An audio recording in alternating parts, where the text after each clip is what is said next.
Your own personal copy, from me. I'm glad someone thought to give me a copy before I actually publish it. Thank you. Gerd wanted a quiet celebration with you. Henry. There. Now, I know we've been a bit up and down these past few years, but I owe you everything. Now it's fine again. We're making history together. And with the Irving problem contained, Sorg and Hensman off to New York, I want you to be really joyful. Things are going so well for all of us. Certainly things are going well for you. It's been a combination of luck and skill. And very, very hard work. Superb. Well, this is only the tip of the collection. Most of it is in the apartment downstairs. That's true. We're feeling rather cramped up here. I've been looking at a larger house on the Elbe. More for the collection than for us, of course. Well, certainly doesn't seem like the same guy who was always asking me for company loans. But he isn't the same guy. He's the man who discovered the Hitler diaries. Yes, of course. Brunner and Jahr have been extremely generous with my contract. And I haven't had to pay for the larger pieces. Who? Now, they came from my contact in Stuttgart. He thinks I'm a collector, not a journalist. So Schulte-Hillen established a special reserve fund for me to buy manuscripts and art. Reserve fund? 1.5 million marks. I'm telling you, he's shitting on us from a great height. You mean you think he's forged the diaries? I'm sure the forensic test will confirm us a great find, but I'm telling you, Gerd Heidemann is skimming a personal fortune off the top. Look. Gerd Heidemann is a brilliant and committed journalist. And a very brave man as well. There was a period of time when he had to drive into East Germany while a general actually threw the diaries from his car into Heidemann's. Phew. Now, frankly, I am sick and tired of you and Peter Koch putting him down when you should be, you should be licking his boots in gratitude. You know, Henry, the only kind of man who could accuse Gerd Heidemann of using this discovery to line his own pockets is a man who could contemplate such a crime himself.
Hello, Eva.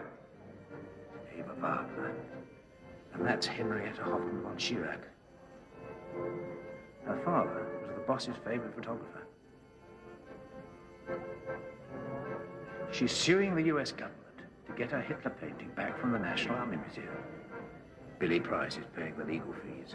I can't wait to meet this man. Come, we find him. What a gathering. It's like the great days at Berchtesgaden, the Villa of Berghoff. Oh, may I introduce the keepers of the flame, Herr and Frau Heidemann.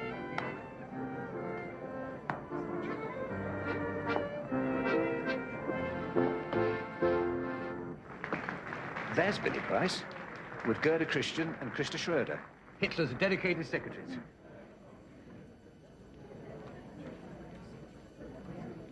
Christa, are you all right? No, I don't feel well. No, her kidneys are kaput, poor dear. But this wonderful man is going to pay for an operation. Well, now, if I can afford nearly $100,000 on printing my book, I guess I can spare a few bucks for Christa's kidneys. Oh. Sorry, darling. Billy Price, Gerd and Gina Heidemann. I've been looking forward to meeting you. My wife, Gina. Hello, honey. You know, I was real hot to buy Goering's yacht from you, but then it was taken off the market. Yes, well, I was trying to sell, but then I had a spot of luck. Oh, I'd love to see it someday. I hear the bedroom alone is worth the price of admission. But we don't charge admission. Just a figure of speech, darling. Well, if you ever are in Hamburg, you must come and see the yacht and our private Hitler collection. More Hitler art, huh? Christ, wasn't the guy amazing? He produced so much stuff, I'm gonna have to bring out 2 more catalogs.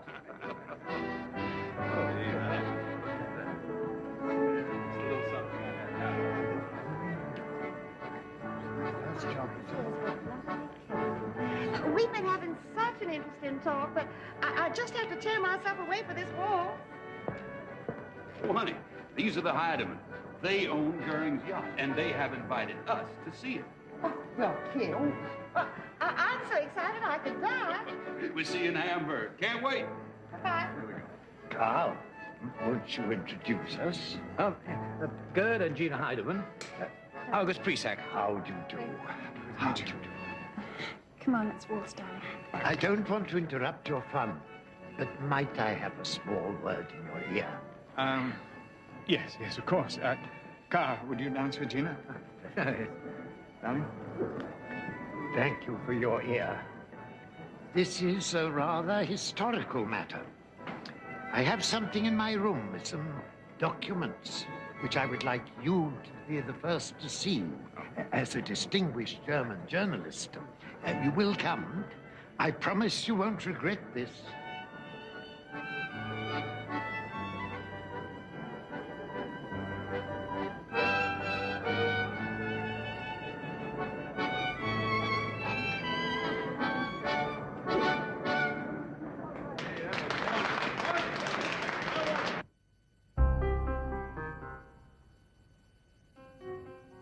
I thought your source had plugged the leak. You had no idea Steeple had made photocopies. How much did this lot cost us? Very reasonable. 30,000 bucks. You have a rather extravagant concept of reasonable. If I hadn't coughed up, Prisak would have shown this little lot to his bosom friend, David Irving. When you consider what that would have cost us, 30,000 is cheap. Not while the cash keeps flowing in one direction. Out! ICM still have no firm deal on Plan 3. The Americans are much slower than we are. I'm sure Sorgen Hensman will find the Japanese quicker off the mark. Have faith, Gerd. In what good? In me, Gerd. I'm trying good. I really am.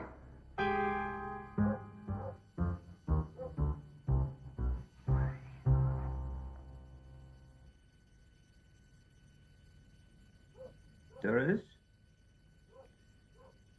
Are you enjoying the book? Doris?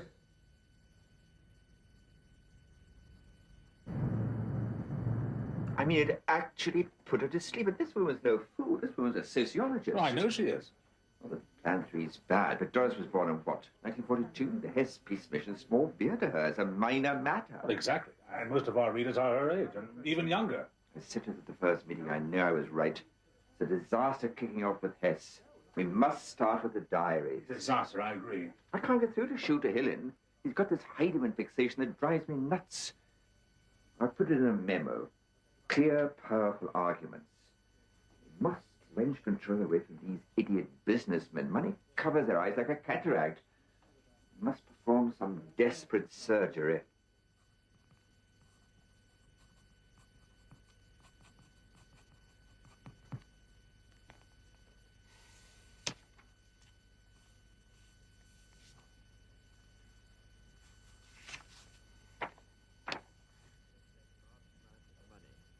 Time for results.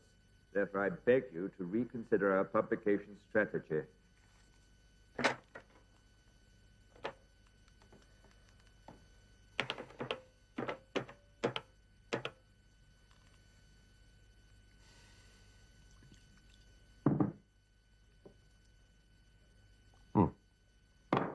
Hello, Henry. I'd like to see you and Kosh immediately.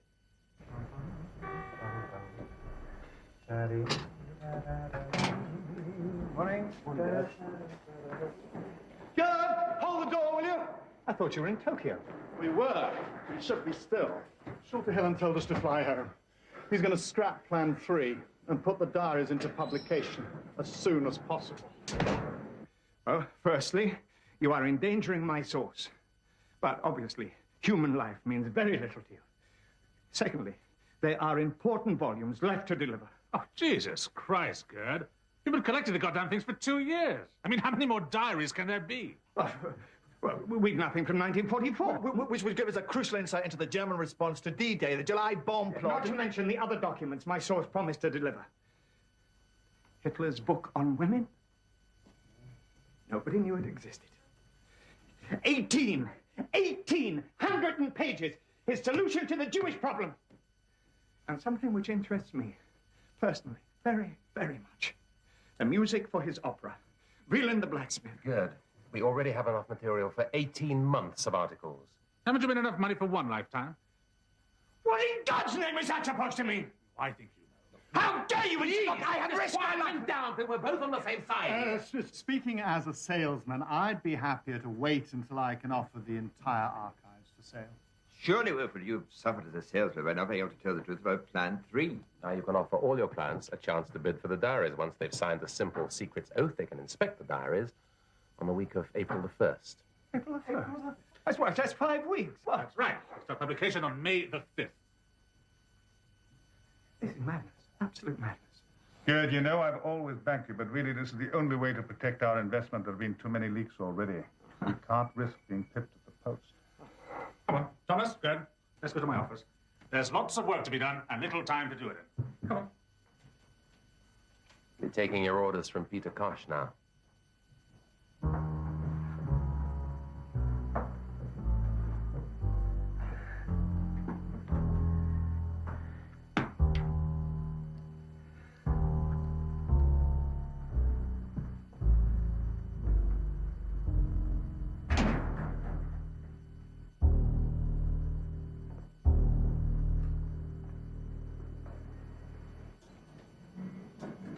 Say goodbye to the 9th floor, Gerd.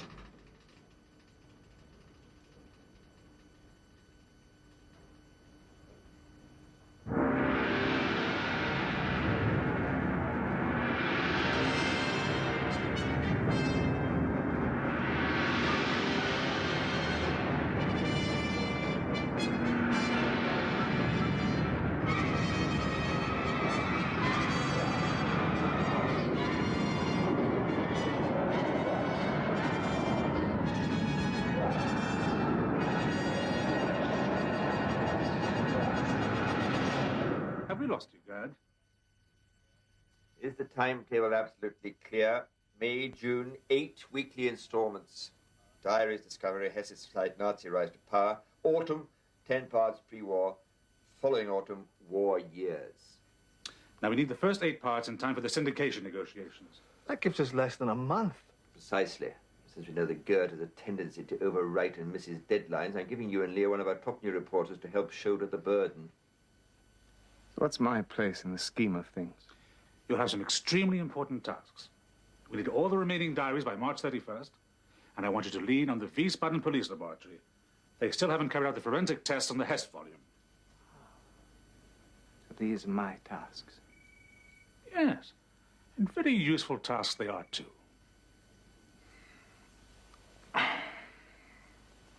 Caution, man, and a rubbing my nose in dog shit. There's been a complete shift in power. Hassling the police for authentication. It's a job for a cub reporter. But I thought you authenticated months ago. Yeah, my handwriting, guys. We need proper forensic analysis. Forensic analysis sounds very serious. Oh, it's just a formality. Sending me to Wiesbaden's a form of punishment. Gerd, this isn't like you getting lost in self-pity. Oh, thanks. Self-pity. This is not self-pity. This is fact. Now the diaries are going to be published, they don't need me anymore. Bang goes my power, bang goes my lifestyle. We'll be scraping along on company loans again. No, my darling, you are missing the clear and wonderful truth. Beginning on May the 5th, you are going to have more power and more lifestyle than ever. After all, you are the hero of a story people will be reading about all over the world. It's true. It's so true. There'll be massive promotion, Press, radio, TV. In fact, our TV division's going to commission a special promotional video. Yeah, they're going to call it The Find. The Find, starring Gerd Heidemann.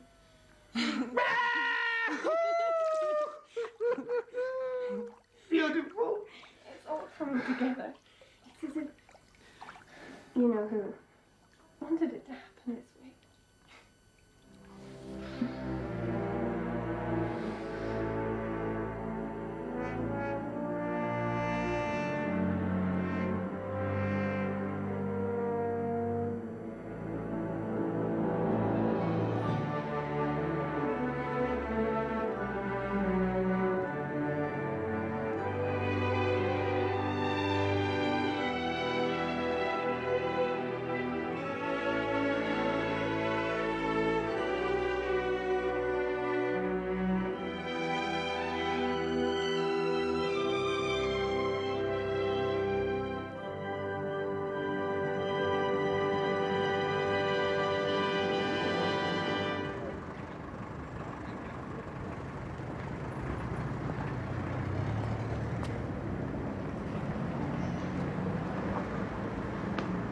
So, Mr. Douglas Hume, Mr. MacArthur, if you just sign this little oath of secrecy, I can explain why I'm here.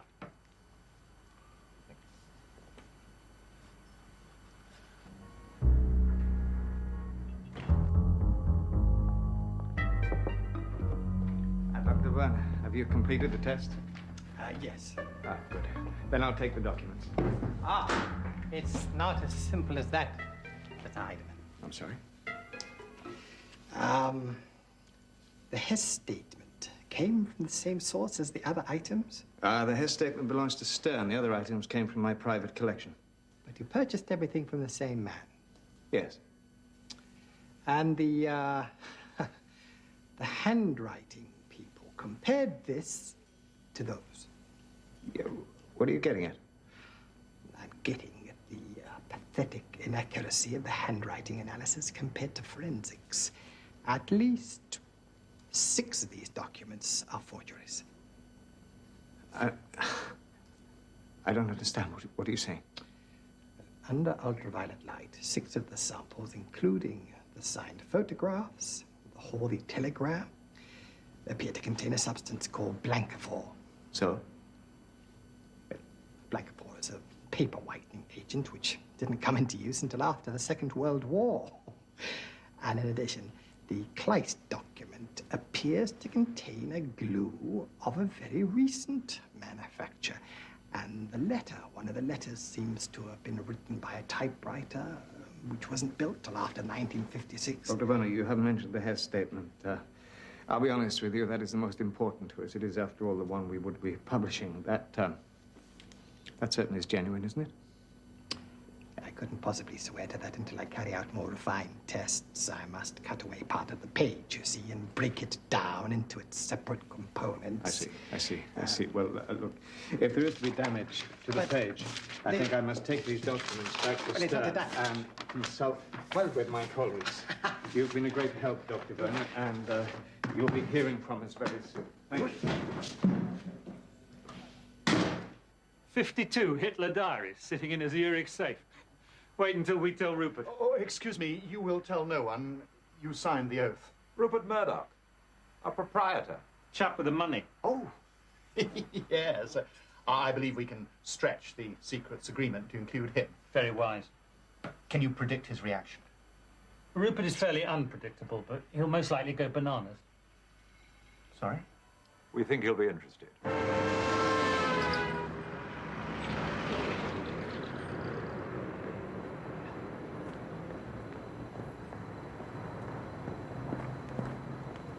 Taxi!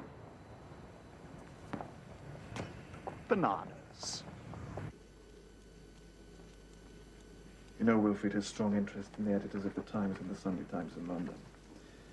And they're lining up around the world to come to Zurich in April. The material has to be genuine. Of course it's genuine. We've got 3 handwriting reports to prove it. There's probably been some misunderstanding somewhere along the line. Absolutely. When these documents have done a lot of traveling. They could have been contaminated with whitener at any time. Absolutely. Possibly a few dubious papers got mixed up with the genuine material. What does that prove? Oh, Werner made a mistake. After all, he's only a policeman, for God's sake. I'll arrange for another test, just for safety's sake. This time on the diaries. Sure.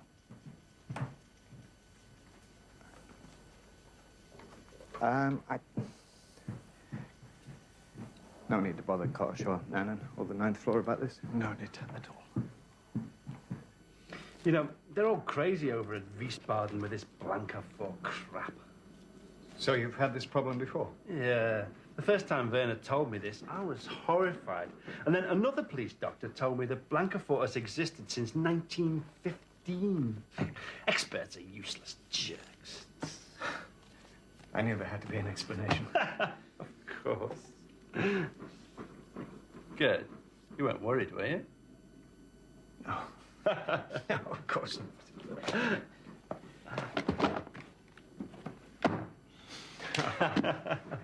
So, what have you got for me today?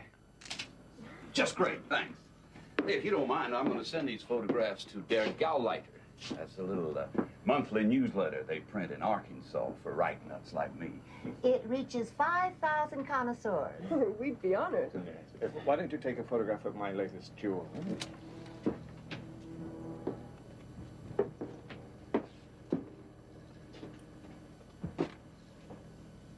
Good.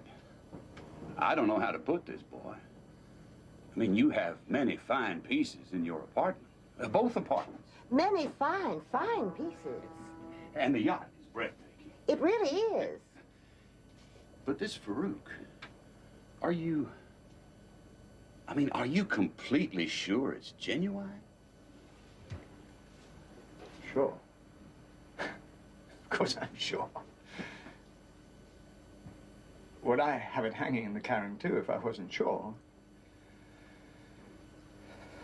Karen too is a shrine. A holy place for me. I would only have this painting hanging in my shrine if I was absolutely sure it was genuine. It was a crazy question, Billy. Farouk is 1,000% genuine. It comes from a source which is 1,000% genuine. Why don't I take a photograph?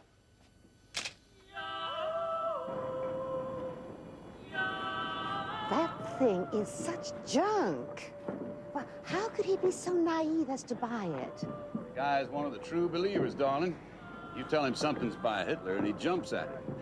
You know, love is blind. Love? Yeah. I mean, I find Mr. Hitler fascinating, but I don't love him. Presack loves him, and Heidemann loves him more. Gerd Heidemann loves Hitler more than any man I've ever met. Isn't that sort of a flaw in a journalist? It surely is. In fact, I think you'd have to call it a fatal flaw.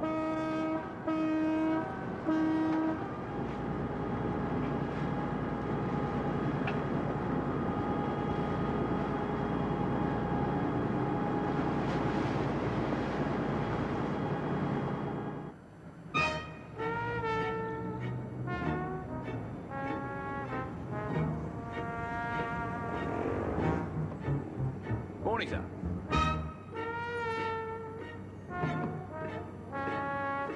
Welcome back, Mr. Murdoch. Glad you're with us, Mr. Murdoch. Good trip, Mr. Murdoch? This way, Mr. Murdoch. Coffee, Mr. Murdoch. I want those bloody diaries. Yes, sir. I want a lot more than the British rights. Sure, they'll run in the Times or the Sunday Times, but this thing is much bigger than the UK. I'll run them in my New York Post, my Boston Herald, my Australian, one of my New Zealand outlets. Collins can publish the books. I've already got 42% of them. And since I've joined Stigwood, he can make the film, which eventually will turn up on my TV stations. We'll need to have someone authenticate them, of course.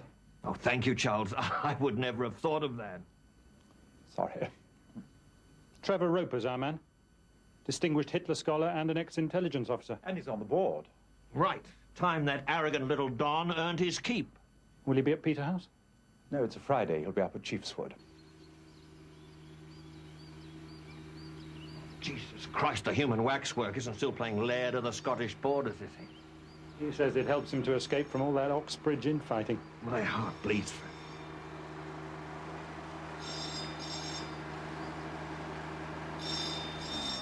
Well, when you reach the great man, impress on him that this is the vulgar world of commerce, and he needs to get his distinguished posterior to Zurich ASAP.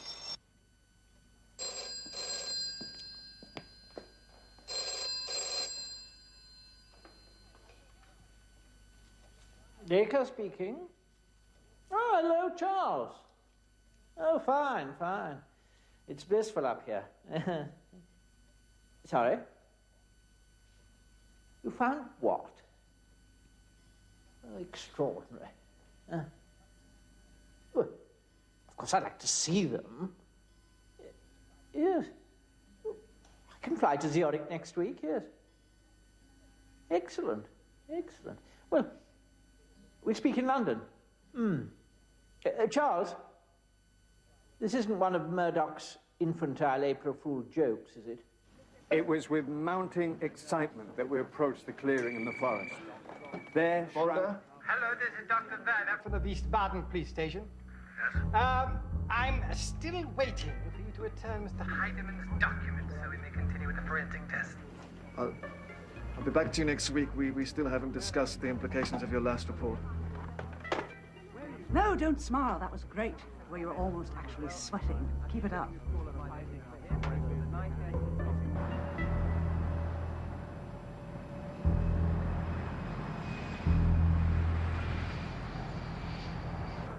This is a damnable breach of faith. It's a highly competitive situation, Hugh. You assured me that all I would be doing today would be getting a feel of the diaries. Now you want me to phone you from Zurich with an instant reaction. We understand it can only be an interim opinion, but if that opinion happens to lean towards authentication, then Murdoch will be first in with a bid. Murdoch is a cad. Perhaps. What's good for Murdoch is good for the rest of us, you included. I'm not equipped with Hitler handwriting samples or chronology. Stern will provide that. I would like at least to consult with Eberhard Jekyll. Impossible. We're all bound by our secrets pledge. Oh, thanks ever so much. Thanks a lot. It's really nice. Bye. It's very iffy, Charles. Very iffy indeed. It's also extremely exciting. When Murdoch took over, I thought we had Leviathan by the nose. I'm afraid it's very much the other way around. Ah, morning. May I introduce you, Miss Sorga, Lord Dacre.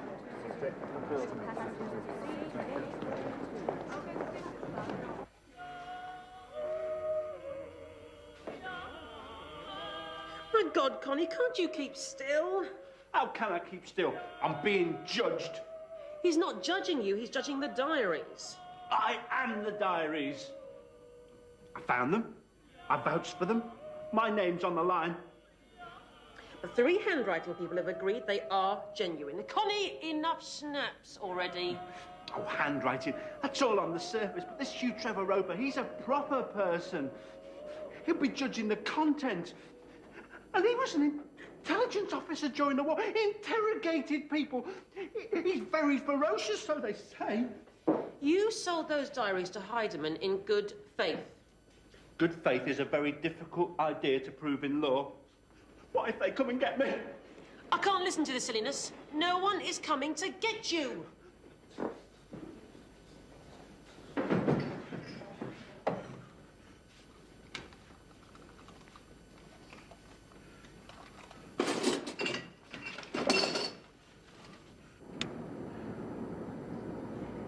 These so-called facts about Hess, they contradict all the available evidence. I know. Aren't you completely bowled over? Albert Speer himself told me that he was outside Hitler's study door at the precise moment the Fuhrer learned of Hess's flight to Scotland. He gave an inarticulate, almost animal cry. Animal cry. That's what he said. Mrs. Sorga, Plan 3 is rubbish. Very much afraid this trip is going to prove a complete waste of time.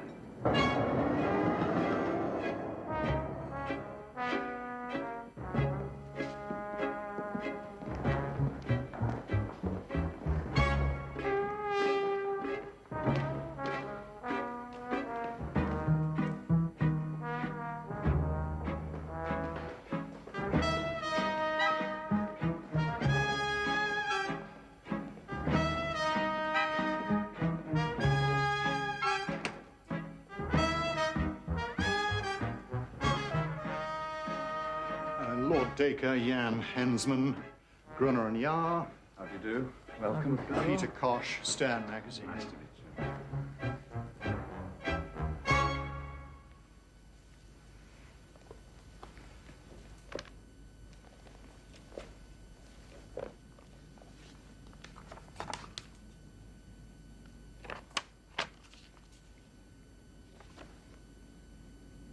'Well, gentlemen, there's a great deal of material to get through. And since I don't read German with great ease or pleasure, you'll have to translate for me. My lord, even for us it is difficult. They're written in the old Gothic script. I must use these transcripts.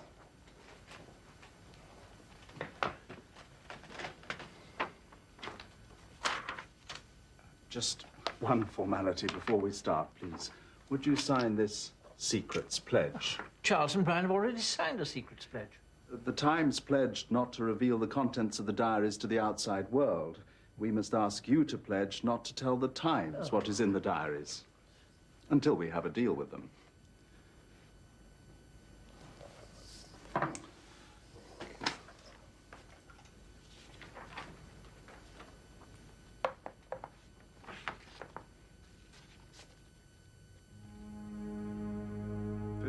March 1933. Visit of the specially chosen men and the plans for the new Standarte unit of the SS at Lichterfeld. These SS Standarte must carry my name. I look every man in the eye. They know I am one of them.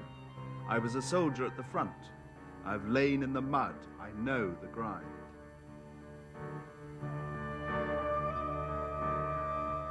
Working man. I have given my whole being, all my warm heart for the well-being of Germany. Almost as proof of this, the sun shone all the time during my tour. They call it Hitler weather. Before I arrived and after I left, it rained so hard the people were drenched.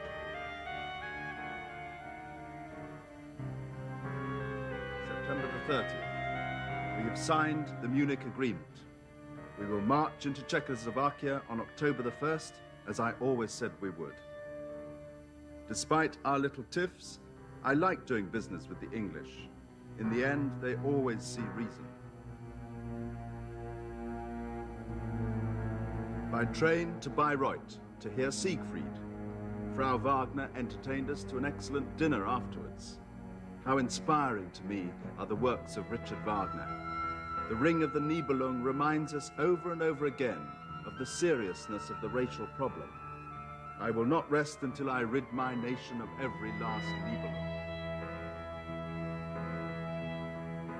It is important to keep one's temper in these important times. Although Mussolini shakes his medals at me and is frequently condescending, we need him. So I tell him, Benito, you are one of those lonely men of the ages on whom history is not tested, but who themselves are the makers of history. He liked that. April the 3rd. Slept badly. My left leg was numb, and an owl screeched all night long. How I hate these wretched birds. How I love to spend time at Berghof. The air of our Bavarian Alps is so sweet that even the dogs are happier. It never fails to rejuvenate me. Children who visit are enchanted by the views and by Angela's wondrous pastries. Today she served her famous Mohrenkopf and Windbeutel. But in the end, I must return to the affairs of state. Reality intrudes. The idyll comes to an end. I give myself wholly to the people once again. The Blitzkrieg goes brilliantly. It is a mechanized juggernaut such as the earth has never seen before. Our triumph is proof of the loyalty of our people and the justice of our cause.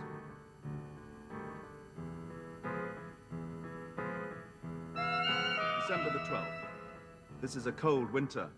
In spite of our preparations and the excellence of our armor, the bitter weather freezes the steel of our engines and the hearts of our brave men. They die like dogs on the Eastern Front.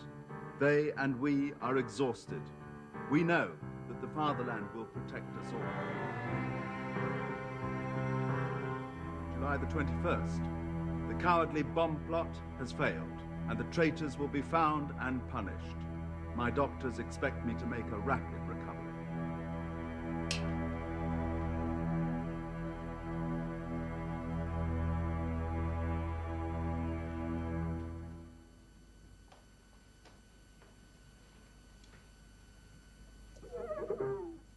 What's taking the bugger so long?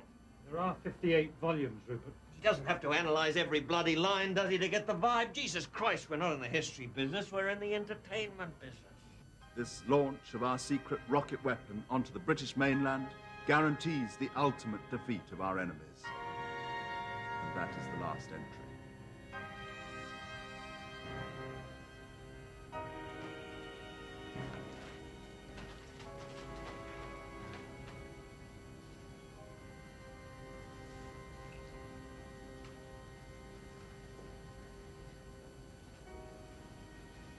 And all these were salvaged from the same plane crash as the diaries. Gundelfinger's plane, yes. And 3 handwriting experts have authenticated the diaries. Yes, their statements are beneath the photograph. And the age of the paper has been chemically tested as well. And who's the supplier? Heidemann has sworn to protect the man's identity, but Peter knows who it is. Yes, it was a Wehrmacht officer, completely to be trusted. I'd be happy if you told me his name. Then Goebbels' diaries came by an anonymous supplier, and no one doubts that they're genuine. Then you are satisfied, Mr. Trevor Roper? Gentlemen, I came here today in a very jaundiced frame of mind, as Mr. Sorg will testify. But yes, when I see the sheer bulk of the diaries, I mean, who would forge nearly 60 volumes when 6 would serve his purpose? They must be the work of Adolf Hitler. This is an extremely exciting moment.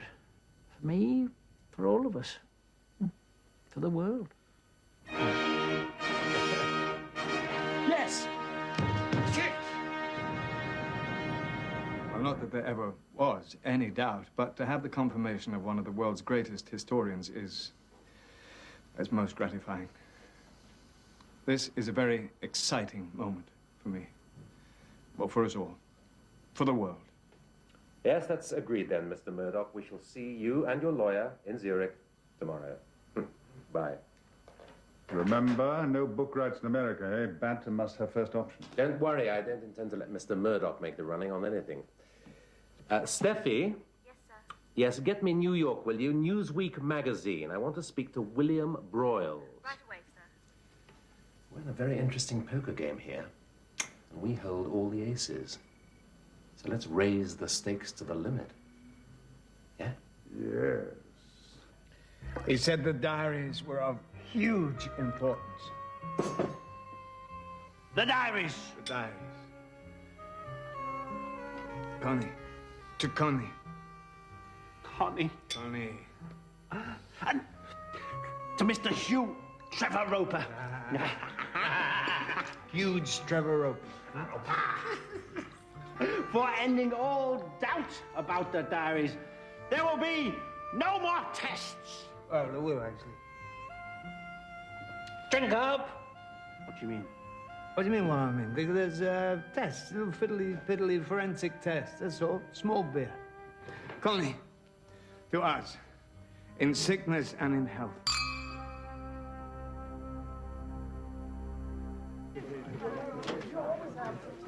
Telephone call, please, sir.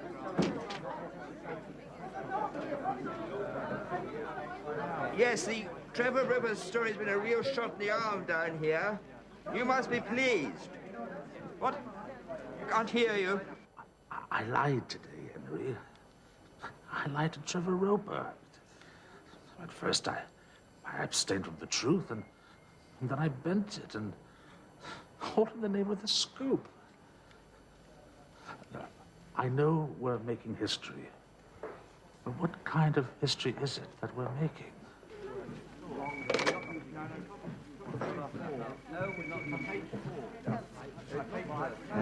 Terrific stuff.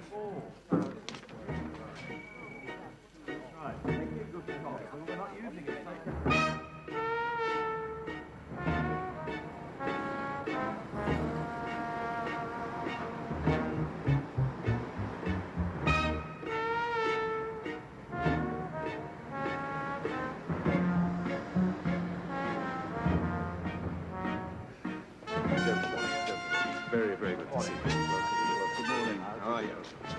Please follow me.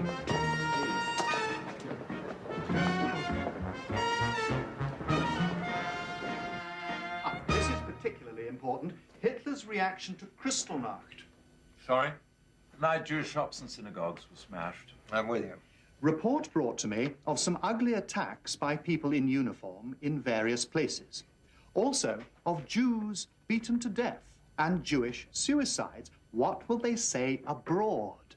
The necessary orders will be given immediately. I hope your security is tight. The Israeli Secret Service would kill to keep that from being published. My God. David Irving may have been correct after all. These'll sell a few papers, eh?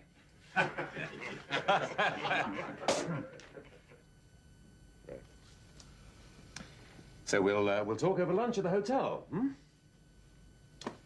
Peter, Wilfred, you better lock up here.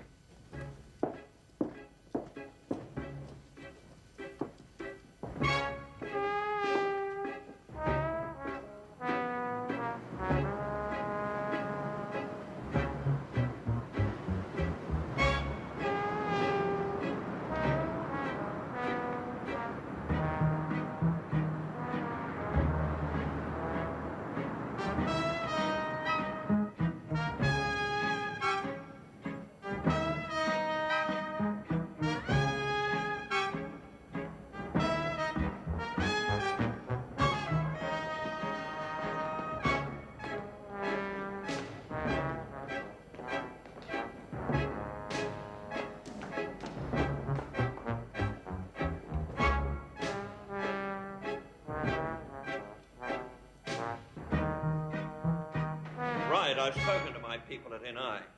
They are extremely disappointed about the book rights, but here is our revised offer. Like that word, revised.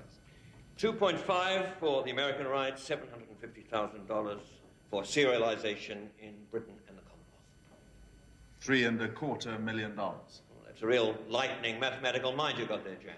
Well, it's a good offer. We'll give you our final answer 5 o'clock on Monday. Coffee? Brandy? Liqueur?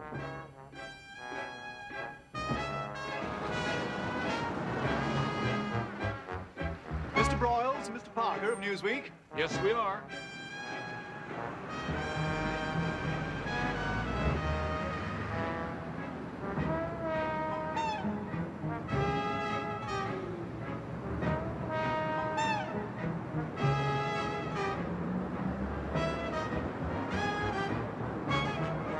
Wilfred Salter of Brunner and Yar, Stearns Fair and Company. Pleased to meet you. This is Gerhard Weinberg, Professor of Modern History. University of North Carolina. How do you do? Jan Henson. Hello, Gerhard. Now, this is particularly interesting. It's the entry relating to the conference in Munich in 1938. There's this quite startling tribute from Hitler to Neville Chamberlain. I would have imposed quite different conditions on Mussolini, but couldn't do so with that clever fox Chamberlain. This accords absolutely with my theory about Munich. We're running out of time. Well, what's your opinion? I can find no fault with the diaries. Well, of course, Maynard and I must get clearance in New York, but our thought was something in the region of $500,000. Well, now, you mustn't look at me. Jan is our negotiator. I'm afraid if you want to compete with News International, you'll have to move into another region. $3 million would be the realistic figure. Jan is a very tough man. By the way, the truffle cake is wonderful. We'll call you from New York Monday.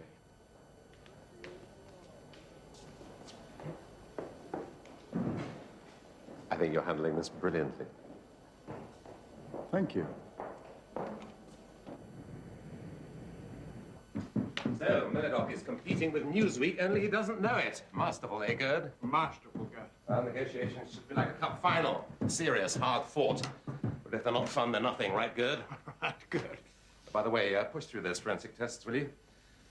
Peter Kosh is obsessed with getting results. I'll put Valde onto it immediately.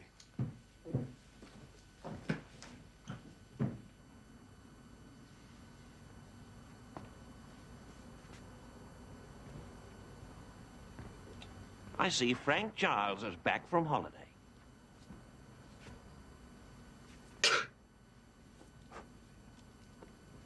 They say Hensman still isn't in. I don't like this. Something's up. Yes. Hello, Mr. Broyles. Yes, understood. Newsweek is offering $3 million. That is certainly very competitive. We'll be back to you in 48 hours. That is unbelievable. You give me the shits. We had a deal in Zurich. We never said deal. We said we'd phone you by 5 o'clock on Monday. It's Monday. It's 5 o'clock and I'm phoning. That is the situation. The UK rights are still 750,000. But the entire package, including America, would now have to be 3.75. That is $500,000 more than I offered you last week. You have a lightning mathematical mind, Mr. Murdoch. Listen, you crowd bastard. Don't think you can buggerize me around. I'll get CME to telecopy a new draft contract. How about that? I take it Murdoch's dropped out. Not at all. He was just letting off steam. He and Searby are going to draw up a draft contract and telecopy it to us. He's not such a difficult nut to crack when you have something he really needs. Devious bastard. Hasn't changed the offer by even $1. Right. We're selling the US rights to Newsweek. The UK is wide open again. I'll show that Antipodean megalomaniac he's dealing with a world-class power. You can't say no to Rupert Murdoch. I just did. Where's Shoulder Hillen? Abroad for a few days. Wouldn't make any difference if he were here. It would. He's a gentleman and you're an arsehole.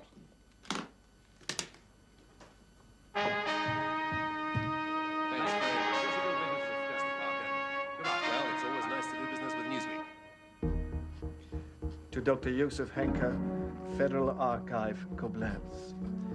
Dear Dr. Henke, I enclose 3 blank diary pages and material from Gerd Heideman's archive. It is urgent. We have a forensic report on the age of the paper.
Joseph Henker, Federal Archive, Koblenz.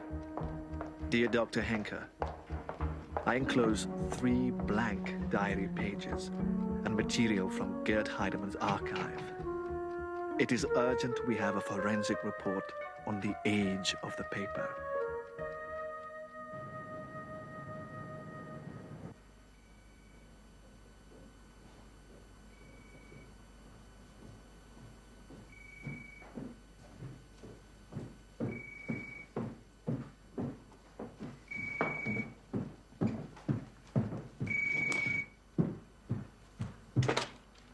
Schulterhillen speaking. Good. Thank Christ it's you. That Pratt Hensman is impossible to deal with. Arrogant, sensitive bastard. Well, I'm sorry to hear that, Rupert. I've just been in New York putting the finishing touches to our deal with Newsweek. That's exactly why I'm ringing you. Look, the 2 of us can sort this out together. We've come up with a revised offer. $3.75 million for the whole package. I see. Well, that certainly does put a different complexion on things. What are those goddamn Germans up to? Murdoch's back in the game. They want another meeting in Hamburg. I'll tell you something. I feel like taking the stuff they've shown us and printing it without a deal. I bet Hitler's public domain. Jesus, that would teach those treacherous shits a lesson in manners.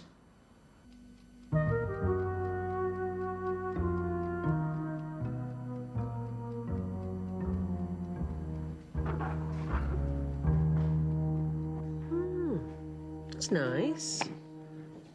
Oh, you photograph so well. Connie, isn't Gerd photogenic? He's going to be a worldwide star when this film is shown on television. I just hope it doesn't interfere with my writing. Yes, well, I wouldn't know anything about stardom. I just risked my life and my brother's life to secure the diaries. Of course.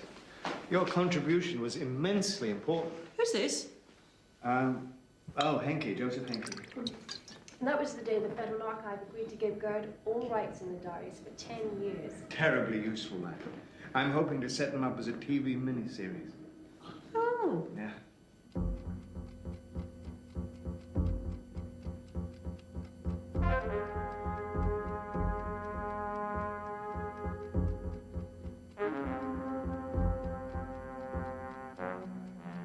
Right.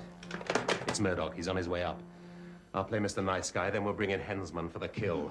Same drill for the Newsweek lot. And what time is their plane due? 3. Who knows where the bid'll be by 5, eh? Through the roof, I suspect. Right.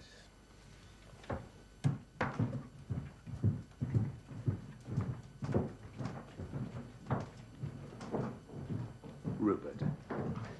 Good. You know CRB, he's brought some backup for the nitty-gritty. Oh, the rest of these guys are with Mr. Edmiston. Have you two met? No. Gerd Schilderhillen, Mark Edmiston, president of Newsweek. We thought it'd save everybody a lot of time if we coordinated our efforts. Well, let's get started. It's going to be a long day.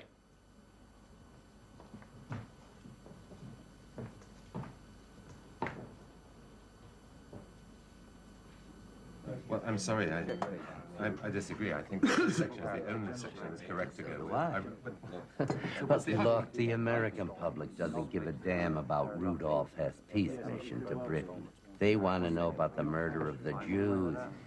The whole series should begin with the Holocaust. I agree with Mark. But the Holocaust has not been transcribed yet. Only the Hess section has been properly checked. Publication is less than a month away. We must publish in chronological order. Which enables all of us to tease out the diaries as long as possible, in 30 installments. Look, the whole bloody thing is only 50,000 words. You're trying to slice the salami extremely thin.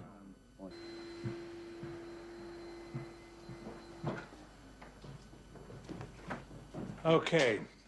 Divide it up like this, yes?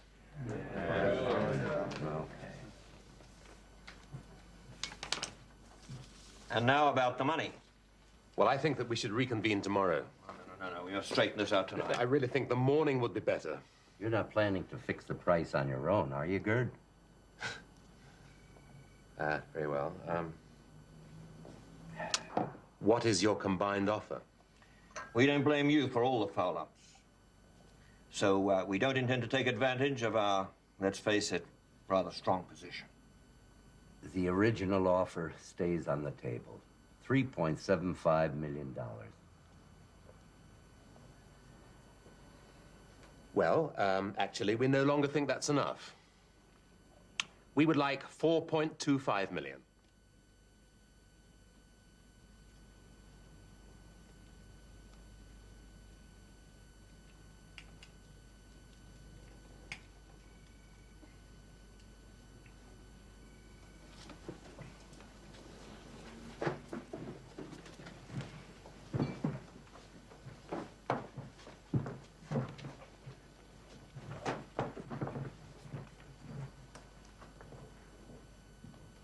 I think I overpokered my hand.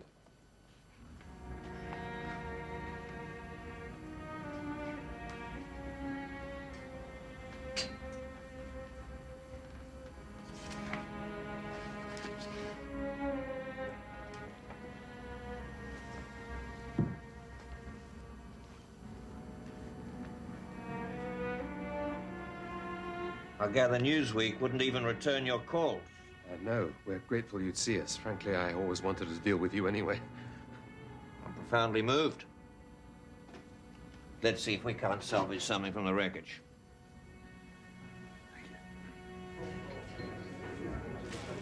Look, I've come back to a storm of rumours. Is it true Murdoch's going to buy the Hitler diaries? Well, look at me. Frank, you do edit the Sunday Times. But I'm not part of the Murdoch inner circle. I think my decibel count is too low for him. I've heard the same story. I've also heard the Germans are behaving like absolute twats. However, Rupert's got the upper hand now. I think it's the same diary as David Irving told us about last autumn. I don't think so. Rupert's diaries have apparently been authenticated by Hugh Trevor Roper. We must be very cautious. I'm one of the few reporters left who remembers the Mussolini diaries fiasco of '68. What a bath Lord Thompson took on that. Glyndebourne, now that is Do you think I ought to write a memorandum? Well, frankly, it's not a great interest to me one way or t'other. I gather from my position on the fringe of decision-making, they ought to run in the Daily Times. If the potato is hot, Charles Douglas Hume's fingers will be burned, not mine. There never was a fleur-de-lis to top Elizabeth Schwarzkopf. $1,200,000. Payable over 2 years. May we discuss this? No. We accept. You drive a hard bargain, Gert. I'll have the contracts drawn up. We must proceed with great caution. The crux of the matter is that secrecy and speed work for the con man.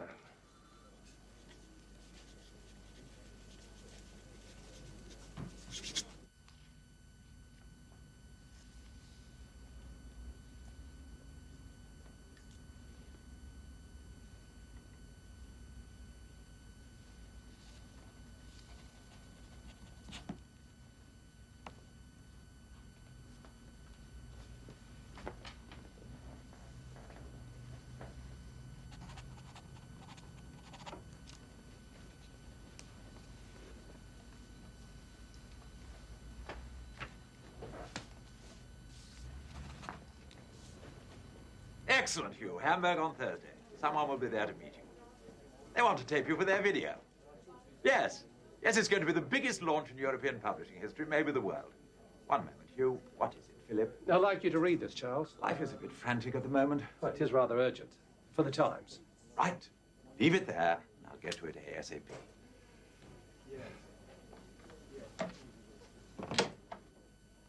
Sorry, Hugh, that was just Philip Knightley with something urgent. It's always something urgent, isn't it? Yes. Look, ring me as soon as you get back. I long to know more about the mysterious Heidemann. Oh, marvelous. Hugh, the first transcripts have just arrived. Yes, this is a quite momentous day. And now the goddamn business side is out of the way, we can finally concentrate on the Hitler edition. It'll be the biggest in the magazine's history. 356 pages, with a 48-page supplement entirely devoted to the diaries, half in color. And the print run will be increased to 2.3 million copies.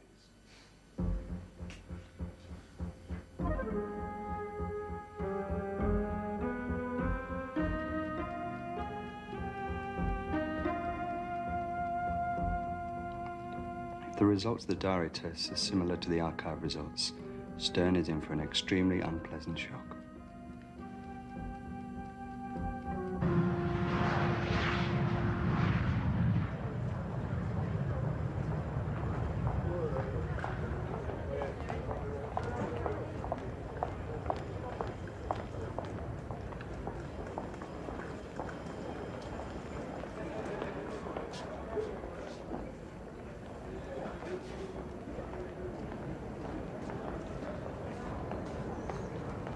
Lord Dacre.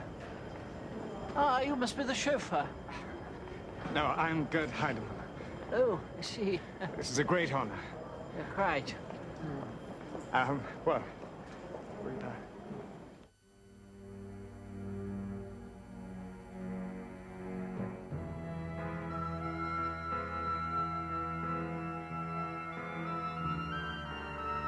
I bought these from Carl Wolf, great friend of mine. SS Tibetan file, research into Aryan bloodlines.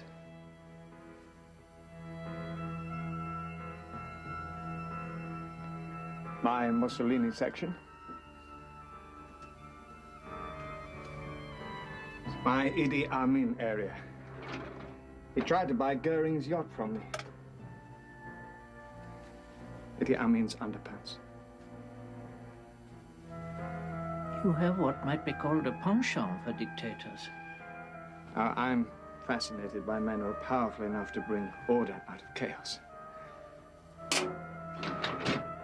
The most significant part of my archive came from my incredible source. Now, this is the latest photograph of Marty. Marty? Bormann. A little young to be Bormann, isn't he? I assure you, Martin Bormann is in excellent shape. Lives in Switzerland now. Someday soon, I hope to have the honor of interviewing him. And I look forward to that very much. Now, I want to make my entire collection available to the public. Is that wise? Oh, it's imperative. This is the man that dominated 20th century history. I tried to buy Hitler's parental home to create a Hitler museum. I told the Burgermeister it would not only benefit posterity, but the tourist trade of Leonding. What did the Burgermeister say?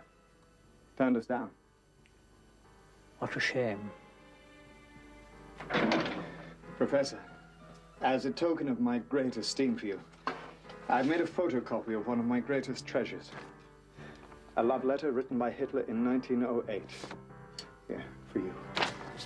I mean, this is all fascinating, but I'd like to wash my hands before the interview. Could we please get out of here?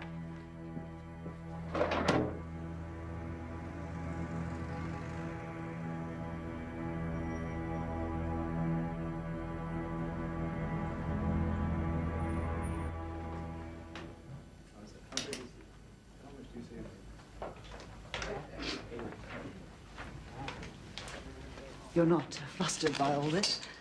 I have been filmed before. How do you find Heidemann off the record? In the short time I spent with him, I felt distaste, disbelief, and an overwhelming sense of claustrophobia. He is odd, isn't he? Odd? I would have said close to barking mad. Doesn't that put a cloud over the diaries? Oh, quite the opposite. I found him unstable and unreliable in the space of half an hour. Now, Stern, I've known what he's like for 30 years. Ergo, they must have been all the more careful in checking his story. So there is no doubt in your mind these diaries are genuine? No doubt at all. Thank you very much, Lord Dacre. Oh, morning, Charles. I've just had a call from Shoulder Helen. Oh, Christ, what now? Well, it seems that when they thought the diaries were going to Newsweek, they gave Broyles and Parker access to the first 8 articles. You can't be serious. Well, of course, now they're afraid Newsweek is just going to rip them off.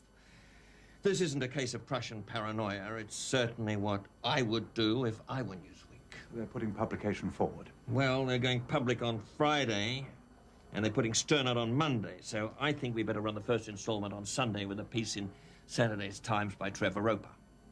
You call the master in Cambridge, and I'll terrorize Frank Giles.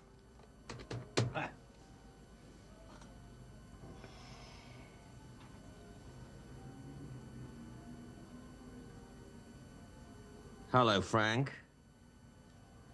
And in fact, we must envisage him every night after he'd apparently gone to bed, sitting down to write his daily record.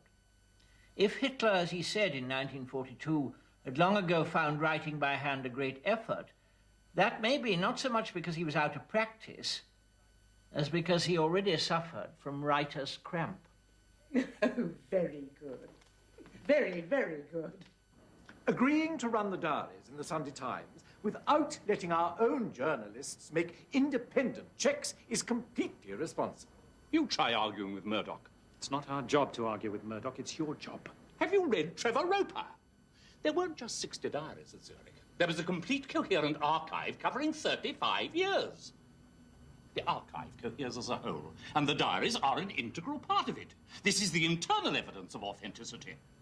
And that man was an intelligence officer in the war. Frank, one man's opinion isn't enough. Have you forgotten the Mussolini diaries fiasco? I know, but I don't want to hear about all that.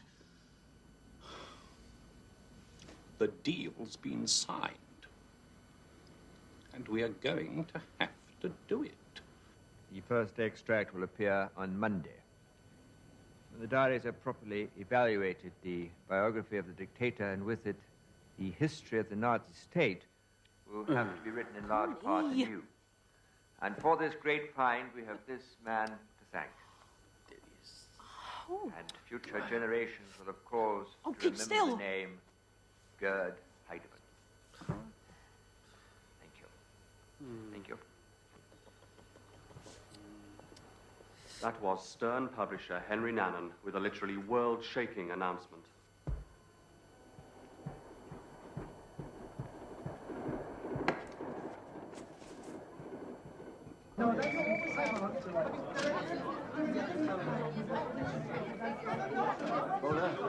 Dr. Joseph Henker, Federal Archive. Hello, Dr. Henker. I'm afraid I have slightly worrying news for you. I've just received the results of Arnold Rentz's forensic analysis.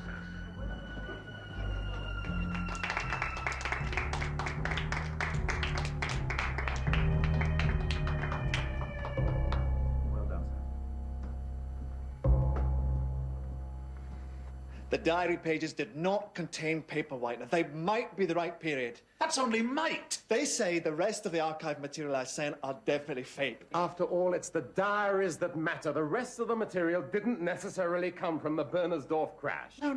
The implications are frightening. If the archives are fake, so are the diaries. Look! Two of the most distinguished historians in the world have said that those diaries are genuine. I do not intend to let Arnold Rentz block the biggest syndication deal in journalistic history. Nannon's press release will inevitably bring a worldwide tidal wave of skepticism upon us.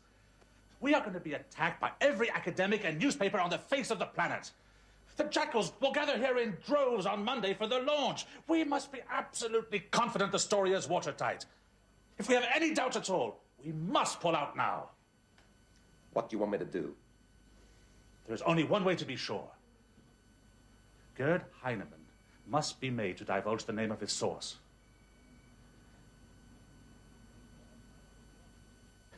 No, Gerd, I will not reveal my source. Please, Gerd, just write down the full story of how you obtained the diaries. Only I will see it. Then it'll be locked away in the company's safe. But when I tracked him down, my source didn't want to sell. He feared for his brother, his wife, and himself. Do you know what I did? I swore to him, on my mother's life, that I would never, never reveal his identity. Do you understand the solemnity of that vow? Yes. I myself am a son.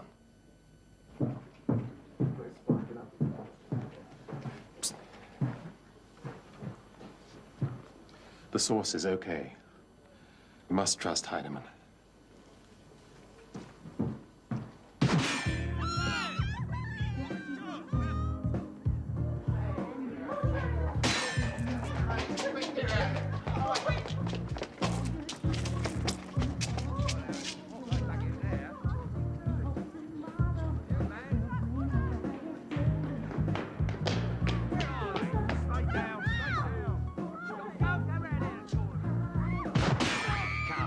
He's at it again and he's got a gun. Could you just get him out, please?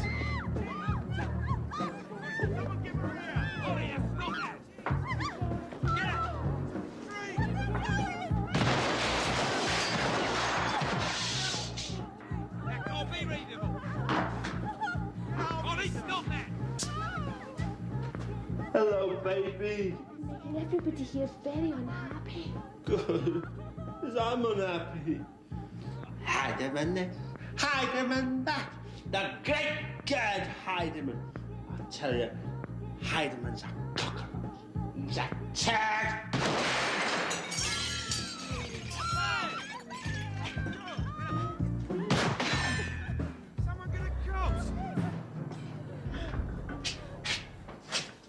One day, Maria, one day, the world will know who the true genius is, who delivered the diaries into the world.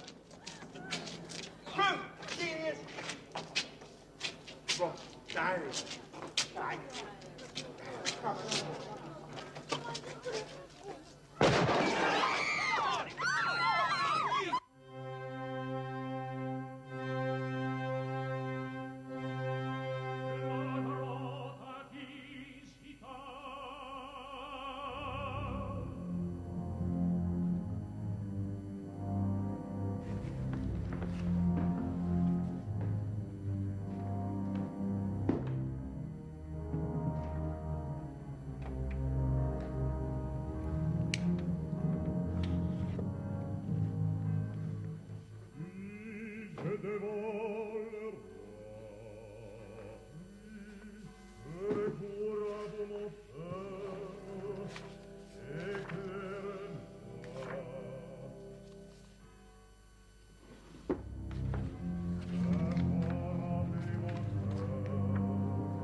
Hugh, I think the article looks super in print. Hugh? Alexandra, something isn't right. I don't understand. The wording of this letter. What letter? The letter Heidemann gave me. Love letter from the young Hitler to a girl. It's just that... It's just what? I can't put my finger on it, but the wording of the letter is just too close to this book, Kubitschek's account of the young Adolf. It's as if the letter's been copied from the book. And why is the letter with Hitler's papers? He posted it to the girl. It couldn't be with his papers. Oh, my God, Alexandra. I think this is a forgery. If this is forged, then perhaps the entire archive is forged. If the archive is forged...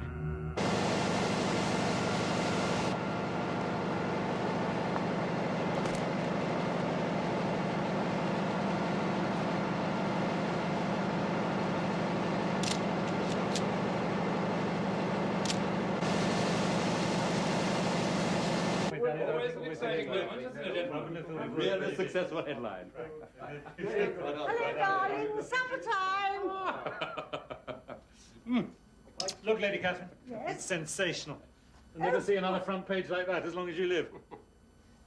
Oh, it's absolutely fantastic. I think our ring hoots are a ripper. Good idea, Frank. There's bound to be a lot of carping criticism from our rivals. Who's the man to counter their arguments?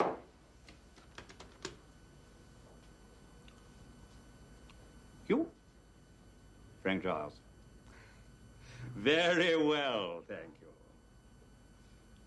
What we'd like, Hugh, is a quiet, scholarly, detailed piece rebutting any attacks. Naturally, one has doubts.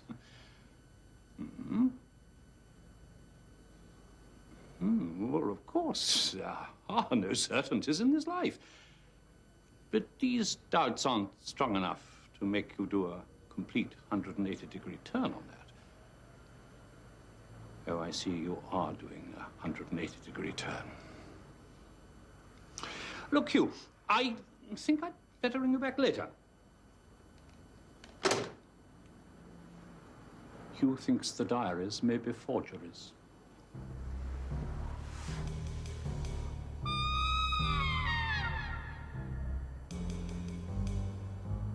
Better talk to Murdoch in New York. Frank, ring Hugh back. He mustn't make his doubts public at the Stern press conference. Say he can reveal them exclusively in next week's paper.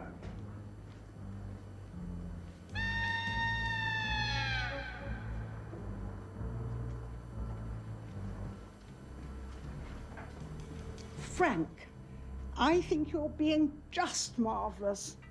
But there's no actual proof they are fakes. I don't want you to remake the paper. Dacre, publish!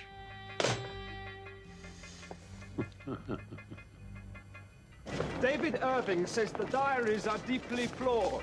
I wouldn't be going to Hamburg if I didn't believe the diaries are genuine. Are you 100% sure of that? Don't put a percentage point on my beliefs. There are problems, but I'm convinced every problem has an answer. All right, fellas, come on, give us a break. Right.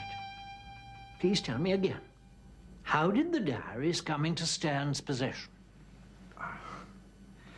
The diaries were brought out of the East by a former Wehrmacht officer currently living in West Germany. The other material was delivered to me in Hamburg by a group of peasants from Bernersdorf. This archive material we now accept may not be genuine, but the diaries are certainly authentic.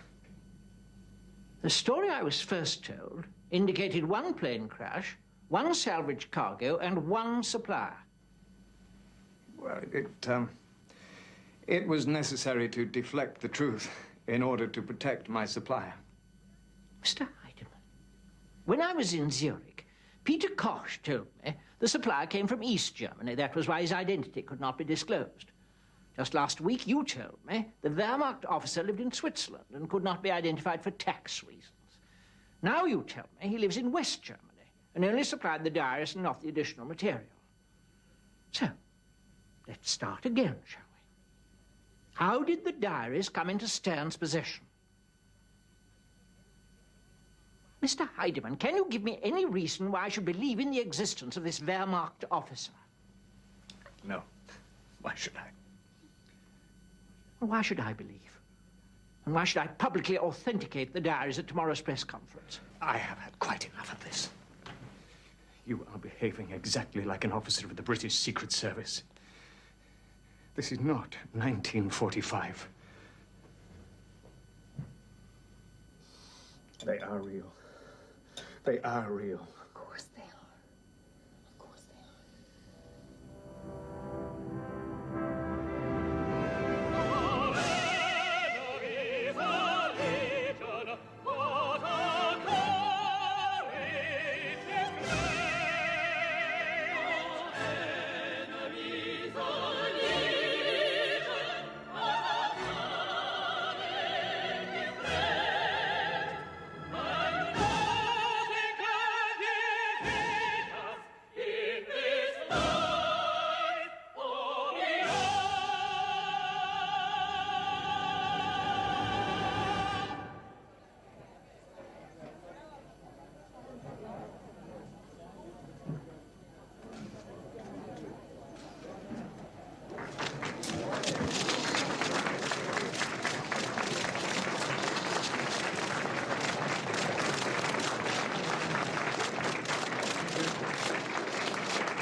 Just to sit down here, please, sir. There's people at the back.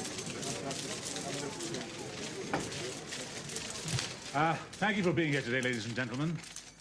The interest in this edition of our magazine is both unprecedented and completely justified.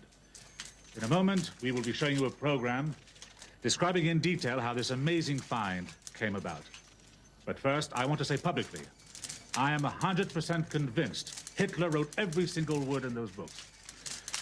We spend a lot of money on those diaries, but when it comes to informing the reader, nothing is too expensive. On the 20th of April, 1945. A Junkers carrying the effects of Adolf Hitler crashed here in the Heidenholz forest. These are the graves of the crew.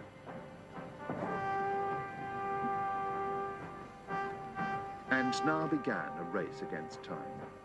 With the invaluable assistance of Thomas Walden, Heidemann embarked on a year-long search for the source of the diaries.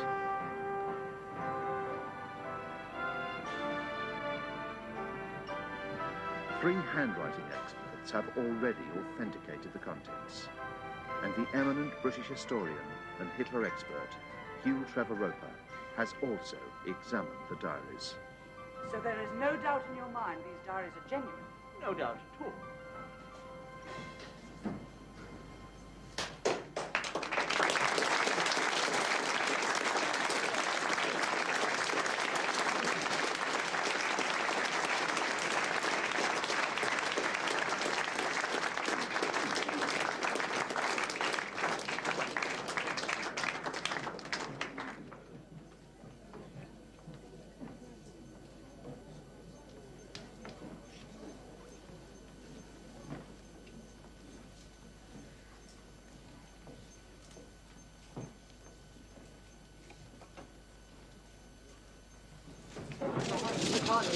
Come on, fellas. Please don't try to... Don't touch the line. Come on, fellas. Hold on there. If I hold them up, you can see them. Oh, just wait a minute. Take your pictures. Come on, fellas. Okay, all right, but wait a minute. Hang on. Okay. And now, ladies and gentlemen, it is your turn to ask questions of us. Yes? My question is for Professor Trevor Roper. The announcement of the diaries and the initial excerpts have been greeted with almost universal derision.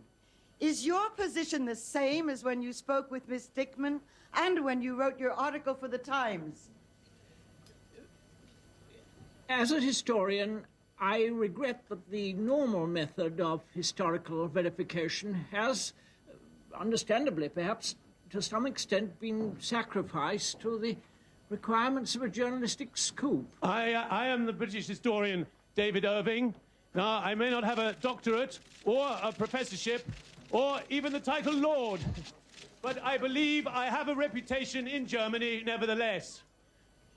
I demand to know how Hitler could have written of the July bomb plot in his diaries when your own film just showed him meeting Mussolini a few hours after the explosion and having to shake hands with his left hand. Thank you, Mr. Irving. You've made your point. Any more questions, please? A few months ago, I was shown photocopies of items from a collection of obvious forgeries. Please. Luckily, Any more questions? I made copies of the copies because these diaries are part of the same collection. Mr. Irving should ask questions and not make speeches. Any more questions? I challenge them to tell us if they have tested the diary's ink for its age.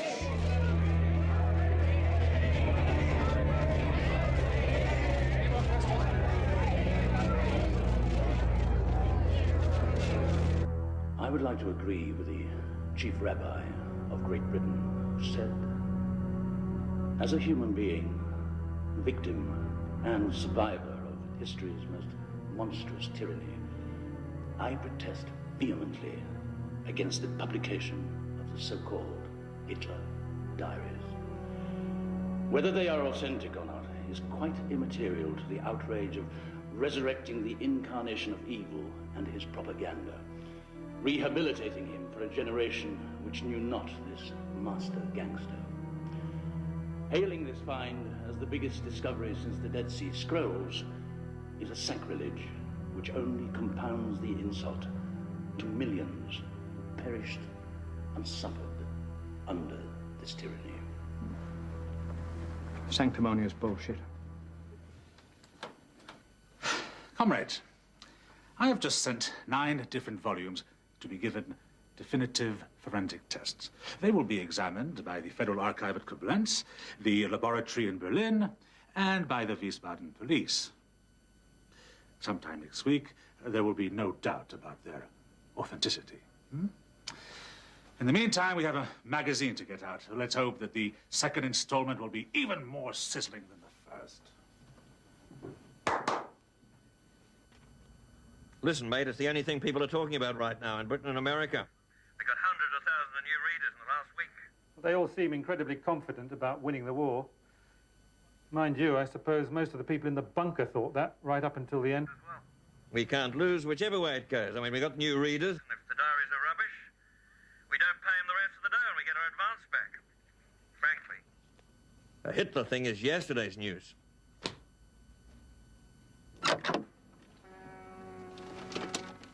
The last diaries. With all the fuss there's been, I wasn't sure you'd still want them. Of course I want them. Set wouldn't have been complete. Posterity would have been cheated. This is wonderful. Snaps? Surely.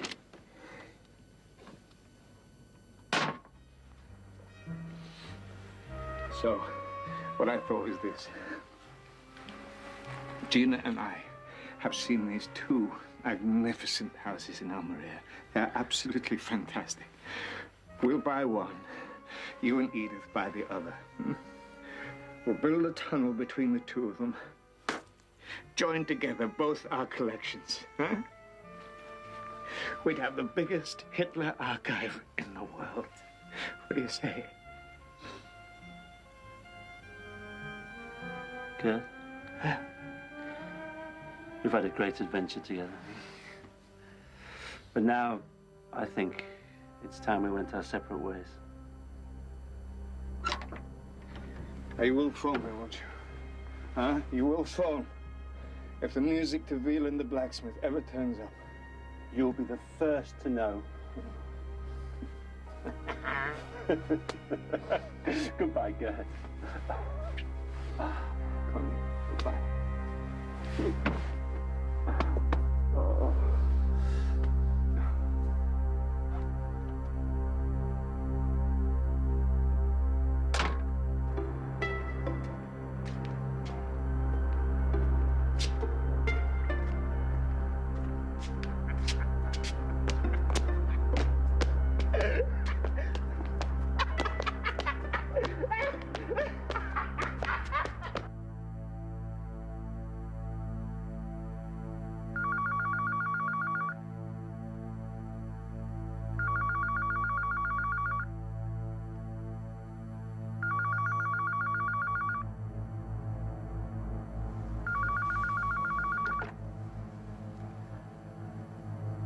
Yes?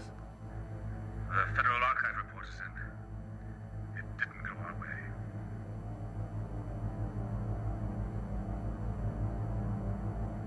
The paper is post-war.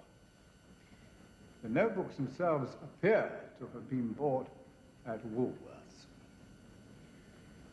And the so-called AH seal, actually plastic, imported from Hong Kong. I think it's time to take that holiday that we've been talking about for so long. And the so-called AH seal, actually plastic, imported from Hong Kong. This is crazy. I'm sick and tired of all this doubting and backbiting. If the office calls, tell them I've gone out. Where? I'm going to bring back irrefutable evidence that those diaries came from the Bernersdorf plane crash.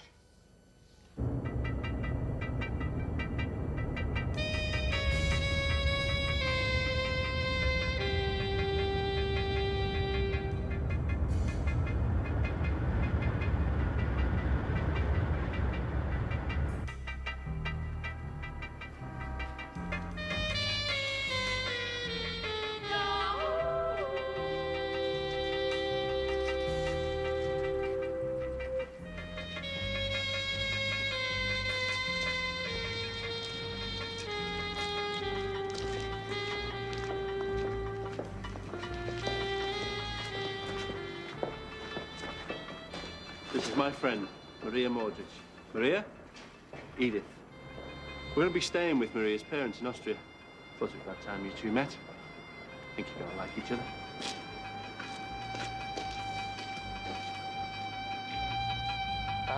Yes, we now accept that the diaries are, in fact, forgeries. And we're launching a full in-house investigation into the chain of events which led to such a regrettable incident. Now, don't apologize, you fool, Gerd. I've got the proof now. I've got the proof! Where did you think all that money was coming from? I don't know. Advances? Commissions?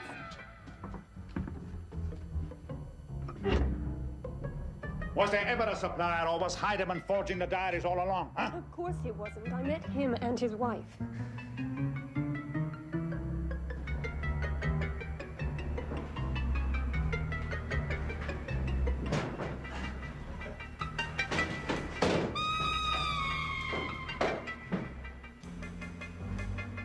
Who was Heidemann's source? I can't tell you his name. You'll have to ask Gerd. You can't ask Gerd because you say he's in East Germany. Maybe he's asked for political asylum.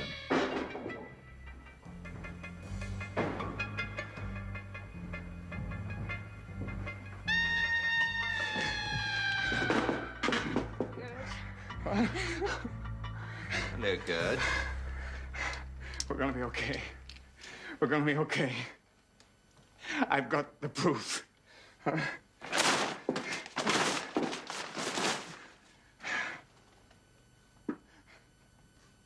I went back to Bernersdorf.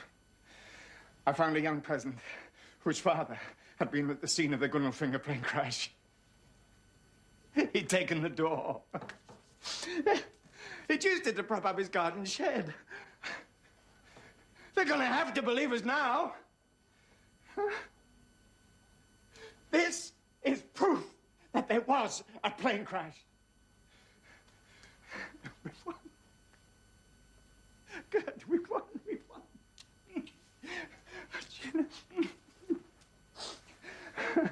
Oh, and here's the icing on the cake. I've written to Marty Bormann, Switzerland. Yeah, I've asked him to come out of hiding.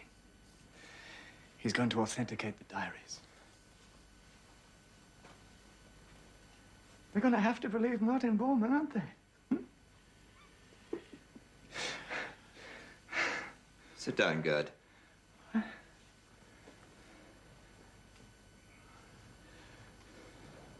want you to take a deep breath. The plane door is very useful, and if Bormann turns up, certainly we'll all be laughing. But in the meantime, what we have to have, and no arguments, is the name of the man supplying the diaries.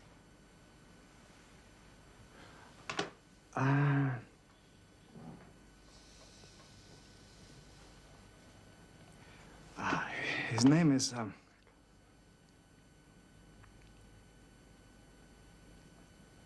Conrad Fischer. Fischer came from Austria and gave himself up yesterday. Only his real name's Kujau, apparently. Konrad Kujau. Long series of arrests when he was younger. Spent time in Stanheim prison. Ran a cleaning company until he discovered the memorabilia market and this amazing talent. I guess you'd have to call it a talent, wouldn't you? They do exist, Leo.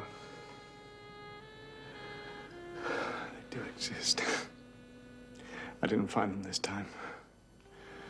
I met an evil man. Evil. But I will find them. Someday. I will.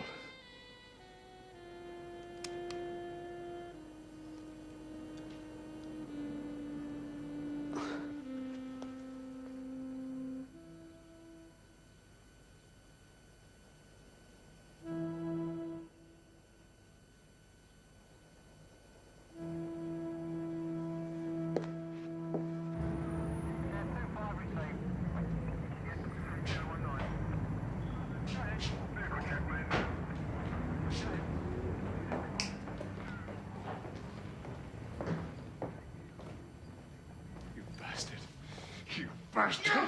You bastard! You lied to me! You forced everything! I'll kill you! You are my disaster! You are my disaster! And now, 2 months later, what do you make of it all? Well, I made about £17,000, which pleased my bank manager enormously. Hugh Trevor Roper, you came out of the affair not quite as well. There is a limerick circulating around Cambridge. There once was a fellow called Dacre, who was God in his own little acre. But in the matter of diaries, he was quite ultra vires and unable to spot an old faker. I mean, what precisely happened to you in Zurich? Well, I've pondered a great deal on it, as you may imagine. And it comes down to this. I thought the Stern people were honourable. So I took their bona fides as a datum. I see.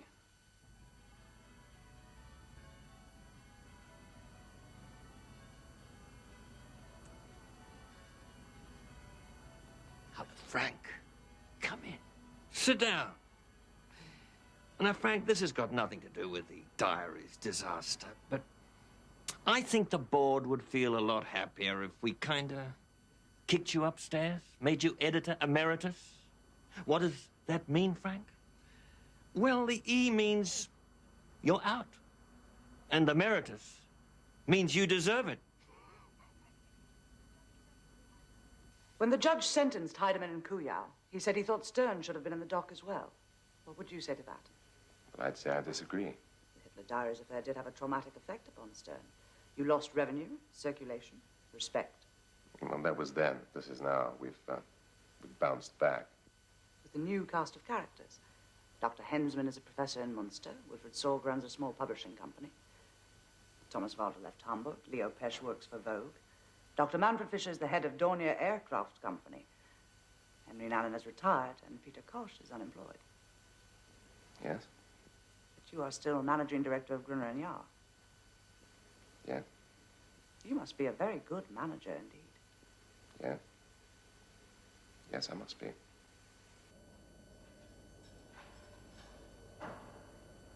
Well, I'd say it's a lot more rewarding than forging luncheon vouchers. I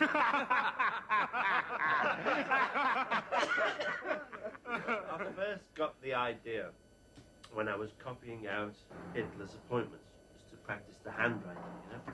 And suddenly, I looked, I created a diary. But I never would have had the courage to go through with it until I met Hans Bauer at a party, and he told me about Operation Seraglio and the plane crash, and that lent the whole thing credibility. Hey, Connie, do Hitler. How much? $25.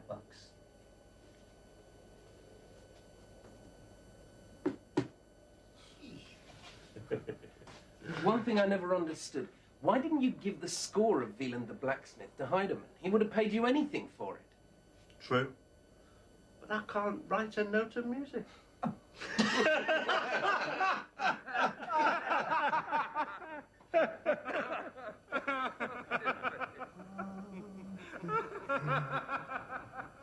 Fly with me, Gondela.